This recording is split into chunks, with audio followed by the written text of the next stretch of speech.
Break के बाद स्वागत करते हैं और अब बात कर लेते हैं दिल्ली विधानसभा चुनाव 2025 की। दिल्ली विधानसभा चुनाव 2025 को लेकर नए साल की शुरुआत के साथ ही सियासी दलों ने अपनी तैयारी तेज कर दी है। बीजेपी नेताओं की चुनाव को लेकर आगामी रणनीति तय करने के मकसद से आज एक बड़ी बैठक होने वाली है। यह बैठक दिल्ली बीजेपी कार्यालय में दोपहर 3 बजे होगी। दिल्ली के सभी सांसद इस बैठक में शामिल होंगे। दिल्ली बीजेपी अध्यक्ष ने कहा है कि विधानसभा चुनाव के मद्देनजर यह एक अहम बैठक होगी। दिल्ली बीजेपी की तरफ से अभी तक उम्मीदवारों की सूची जारी नहीं की गई है, न ही आम आदमी पार्टी की घोषणाओं की काट के तौर पर कोई बड़ी घोषणा की गई है।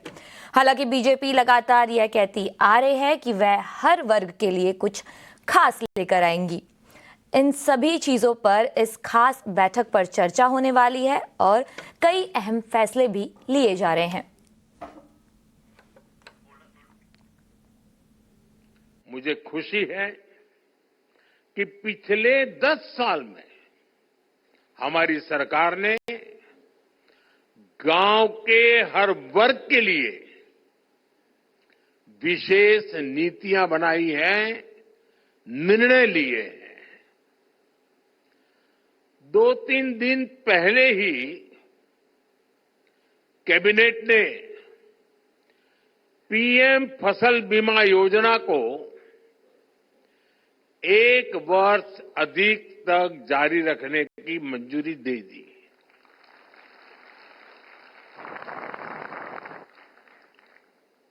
डीएपी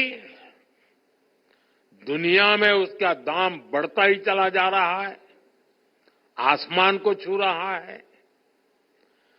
अगर वो दुनिया में जो दाम चल रहे हैं, अगर उस हिसाब से हमारे देश के किसान को खरीदना पड़ता तो वो बोझ में ऐसा दब जाता किसान कभी खड़ा ही नहीं हो सकता। लेकिन हमने निर्णय किया कि दुनिया में जो भी परिस्थिति हो, कितना ही बोझ न क्यों बढ़े, लेकिन हम किसान के सर पर बोझ नहीं आने देंगे। और डीएपी में अगर सब्सिडी बढ़ानी पड़ी तो बढ़ा करके भी उसके दाम को स्थिर रखा है। हमारी सरकार की नीयत, नीति और निर्णय ग्रामीण भारत को नई ऊर्जा से भर रहे हैं। हमारा मकसद है कि गांव के लोगों को गांव में ही ज्यादा से ज्यादा आर्थिक मदद मिले। गांव में वो खेती भी कर पाए और गांवों में रोजगार, स्वरोजगार के नए मौके भी बने। इसी सोच के साथ पीएम किसान सम्मान निधि से किसानों को करीब 3 लाख करोड़ रुपए की आर्थिक मदद दी गई है।